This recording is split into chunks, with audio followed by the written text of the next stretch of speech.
Hey everybody, a little less formal of a video this week. This time I'm just going to chat a little bit about Quiz 1, hopefully talk through some misconceptions, and yeah, I'm hoping that it'll help out with Quiz 2. Quiz 2 is basically going to be rehashing fluids. I'm doing a little bit more advanced fluid work and talking a little bit about introductory circuits. So this will be it as far as like lecture style videos for the week goes. There's no major new concepts introduced in the upcoming DL, and we will launch back into full-fledged lectures next week with exponential decay, exponential model. The goals of this video are basically to talk about Quiz 1, go over a little bit of some of the more commonly chosen incorrect answers and why I think they were chosen, and correct some of that intuition. Okay, so let's hop over. All right, quiz review. So the first thing I want to mention is here's the distribution. You can see it's, okay. So we had an average of 67%, which is a little lower than I was anticipating. I was guessing it would be closer to an 80, or even a little higher than that. There were some concepts that clearly didn't get hit hard enough, mostly continuity. Direct application of Bernoulli's equation I think was okay, and the notion of delta is still a little weird, like final minus initial and positional final minus initial. So those are the main things I want to talk about. Okay, let's hop into question 1. So I know it's probably, the text is a little small on the lower left, so let me go ahead and say, the text reads, a fluid system consists of 2 inlet pipes and 1 outlet pipe shown below. The 2 inlet pipes carry I1 is 3 meters cubed per second, and I2 is 6 meters cubed per second of incompressible fluid. If the cross-sectional area of the outlet pipe is 4 meters squared, what is the speed of the fluid exiting the outlet pipe? Okay, so I think to give this problem a little bit more overview in the context of the quiz, it looks like around 60% of us answered it appropriately, and the next most popular answer garnered 24%. So I'll talk about the right answer, and then I'll talk about a wrong answer and why I think it was chosen. So I've got 2 currents. One that is, I've got 3 really. I've got 2 currents. The first one is flowing in from the left here. That's 3 meters cubed per second. And I've got another one up here that's flowing in at 6 meters cubed per second. That's telling me that the top is contributing 6 meters cubed per second of volume, like 6 meters cubed of volume every second. The bottom is contributing 3 meters cubed per second of volume. Both of these come together and flow out of this outlet pipe, I3. So here's I1, I2, and I3. So the fundamental thing that we were trying to test with this question was the understanding of what flow is, like what current is.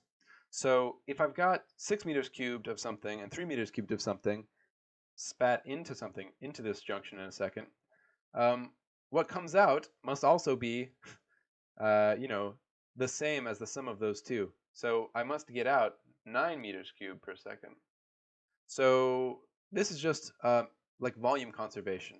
So in the genre of continuity, it's volume conservation. If I've got 6 gallons of water per second and 3 gallons of water per second entering this junction, 9 gallons per second are going to come out. Okay, so I have a current of 9 cubic meters per second exiting the pipe, and I know that current is cross-sectional area times fluid velocity.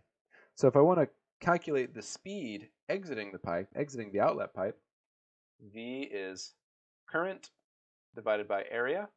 And in particular, I'm talking about the outlet pipe, so I can get a little more specific. I can say the speed at the outlet pipe is the current through the outlet pipe divided by the area of the outlet pipe, which is just 9 divided by, they tell me the outlet pipe's cross-sectional area is 4 meters squared. 4 meters squared and 9 meters cubed per second here, which gives me a fluid velocity of 2.25 meters per second at the outlet.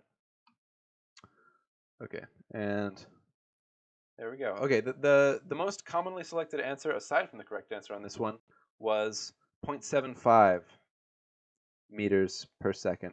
So I think what happened here was, so 0.75 meters per second was the second most commonly chosen one, like I just said. Incorrect answer. I think the reason this was chosen was because, well, the first current you see, I1, is 3 meters per second, and then you just see an area, which is 4 meters per or 4 meters squared.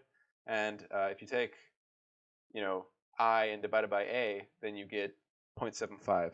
So I think this was just maybe jumping a little bit too quickly to the equation before thinking about, thinking about the problem, thinking about what's being asked.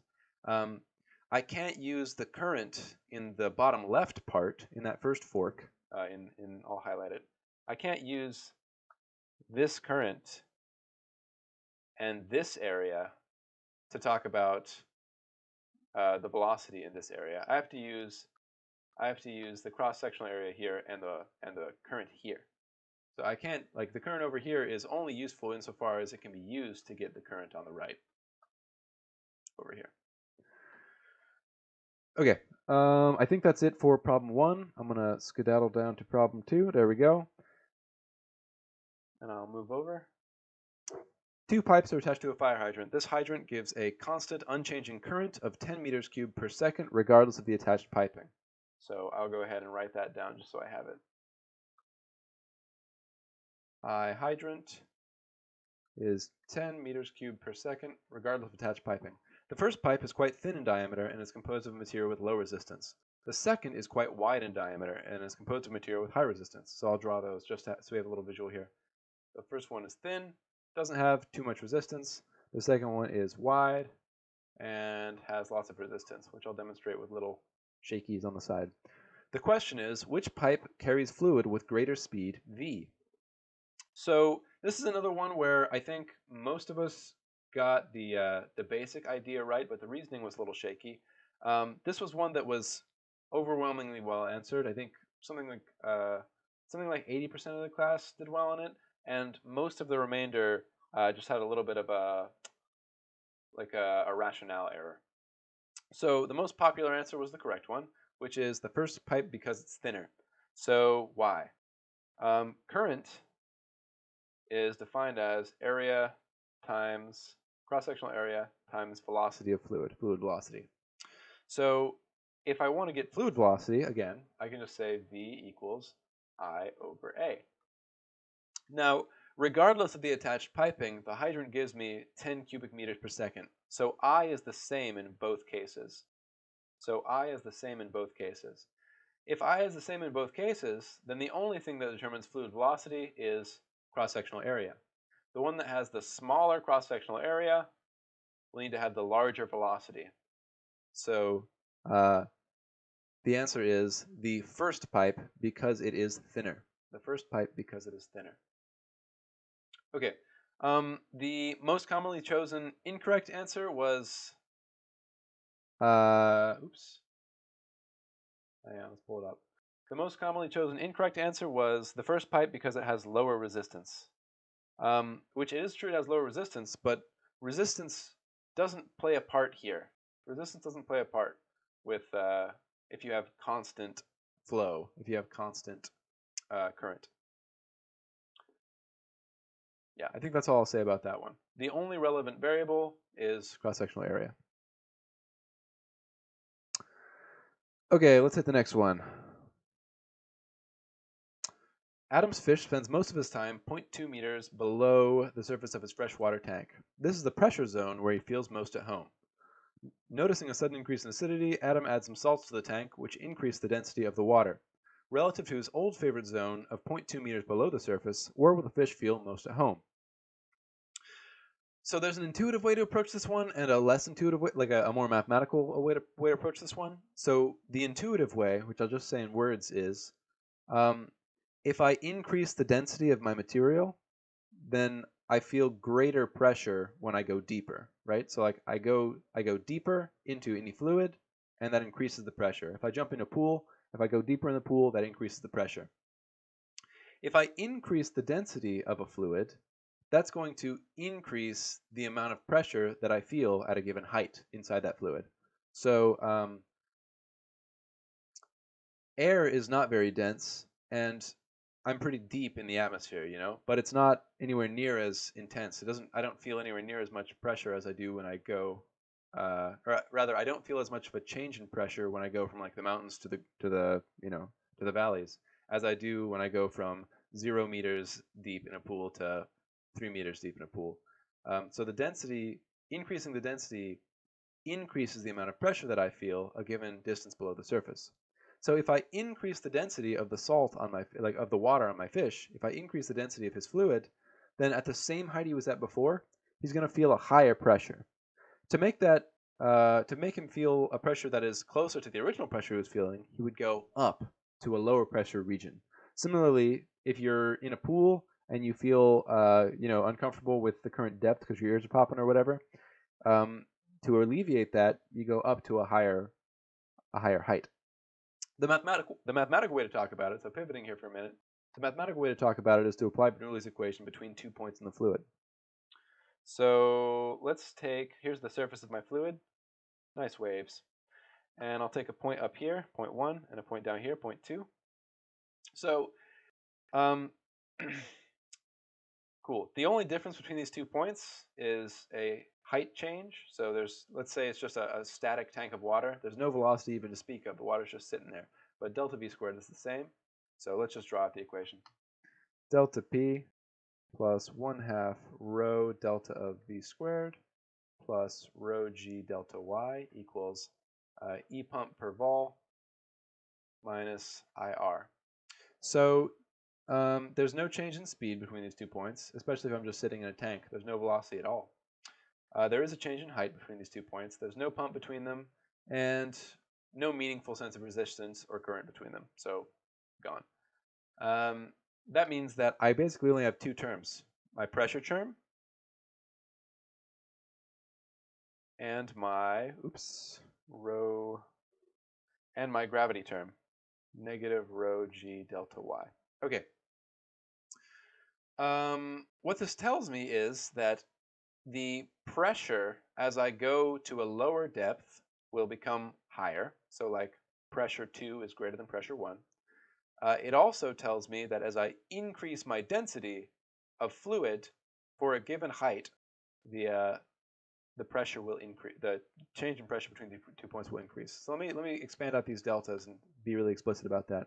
So pressure 2 minus pressure 1 is negative rho G y2 minus y1. I'm going to pull in that negative. So rho G y1 minus y2 is P2 minus P1. So if I want to find the pressure at the lower point, P2 is just P1 plus rho G y1 minus y2. That difference, y1 minus y2, the difference in height here, I'm just going to call h. So P1 plus rho G h. Notice that h is a positive number. 0.1 is higher than 0.2. So this thing is positive. Positive. Okay, so if I increase my my fluid density, then to get a similar pressure to the pressure the fish felt before, we'll need to decrease the h variable. We'll need to come up to a closer position to the surface. Call it h prime. All right, hopefully that clears that one up. Let's see. The most commonly answered incorrect response was further from the surface, as the increase in density yields an equivalent pressure further from the surface. Yeah, I think this one partially just should be kind of an intuition check. Or if you want to do it mathematically, it's knowing that this thing over here is positive. Increasing the density means that I have a higher pressure deeper in when I go down into my fluid. Okay, let's run on down to question 4. A well-meaning intern measures a person's blood pressure with the patient's arm raised above their head and gets a value of 8520 pascals. Assuming the location of the cuff is 0.3 meters higher than it would normally be, what is the patient's actual blood pressure? The density of blood is 1060 kilograms per cubic meter. So when we say actual blood pressure, what we mean is measured as if at the normal height. So 0.3 meters below where we measured it now. So let me draw on 2 things. I'll just draw on a hand. Be a little lazy here. Okay, so say that I measured with the cuff 0.3 meters higher than it should have been. 0.3 meters. Okay, what I'm interested in finding is what's the pressure. Here's 0.1, here's 0.2. What would the pressure be at 0.2, lower down in the body, in this fluid system of the body, where it should have been measured? So I'm interested in finding what is P2. If I just apply Bernoulli's equation between these 2 points, okay, delta P plus 1/2 rho delta of V squared plus rho G delta Y equals E pump per volume minus IR. All right, well, if I say I'm really supposed to be measuring it, I don't know, whatever, here, somewhere else slightly lower in the body, there's no extra pump besides the heart. There is no meaningful notion of resistance that we've introduced, and we don't have any resistances to calculate with anyway. There's no reason to think that if I lowered my arm, I would have a change in velocity, like within my arteries. There's no direct reason to think that they would like change in surface area or whatever. So all I've got is a change in height that affects my pressure. So delta P is negative rho G delta Y. I think this is the part where some folks got confused because they weren't quite sure what the delta meant. So intuitively, the deeper I am in a fluid, the higher the pressure should be. So P2 should be greater than P1. That's an intuition check. However, if you just crank this through and you calculate this number, I'm not sure that'd be immediately clear. So I'll do it perfectly with math first, and then I'll try to say it with intuition. So P2 is just going to be P1 minus rho G delta Y. I expanded out here the P2 equals, or delta P is P2 minus P1, and add it to the other side. Delta Y is Y2 minus Y1. So delta Y is a negative number. Okay?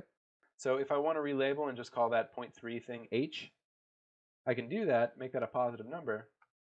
But, okay, so if I say H is positive, when I do that, what I'll do is I'll say P1 is rho G Y2 minus Y1. There we go. And I will define H to be Y1 minus Y2. That way it's a positive number because the height of 1 is greater than the height of 2. Y1 minus Y2. H will be a positive number then. So, and again, you don't have to do this. You just have to keep the signs in mind. You don't have to like define it in terms of H. That's just a choice that I've made. Equals P1 plus rho G H. So a negative number on the left times a negative makes a positive. This thing should be positive overall.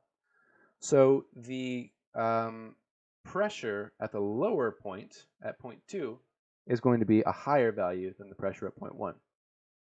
If I just run the numbers, so we measured P1 to be 8520. I'm going to add rho G H.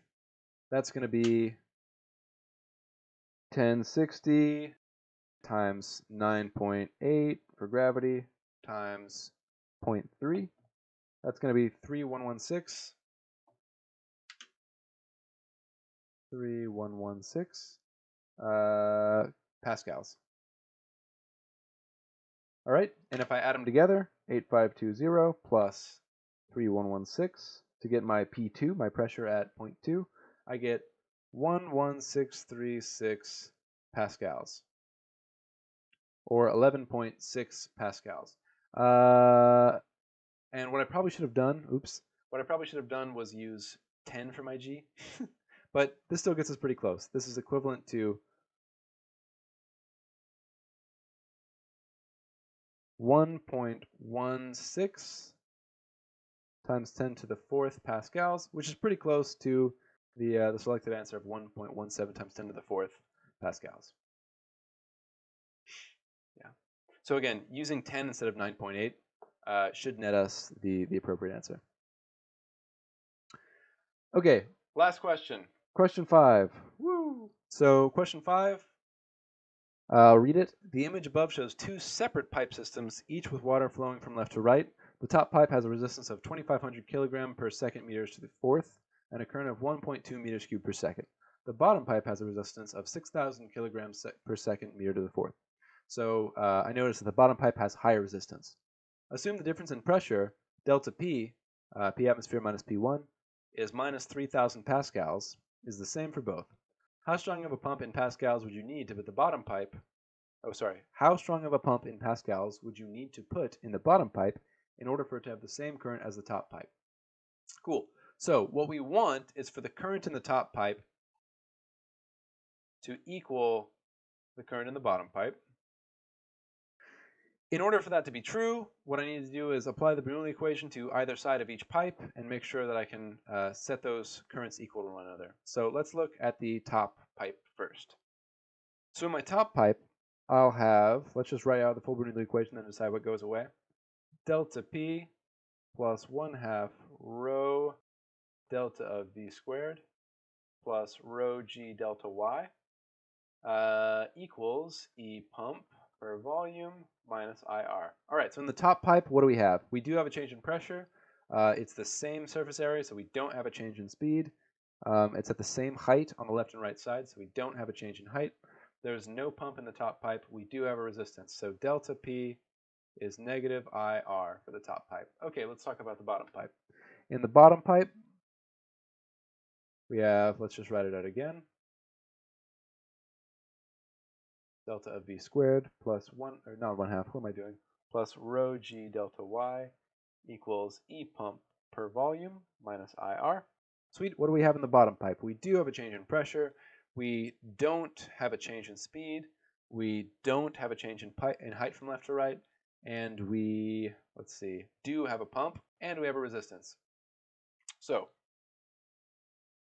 we keep those terms. To be clear, if I were to put 2 points on the pipe, I would say I'm looking at point 1 over here, point 2 over here. Now, for my bottom pipe, I have an equation that reads delta P equals EP over vol minus IR. Now, what do I want? I want for the currents in each to be the same. So what I'm going to call this is I'm going to call this T. I'm going to subscript all of these with a little t. And in the bottom, I'm going to subscript it with a little b for bottom.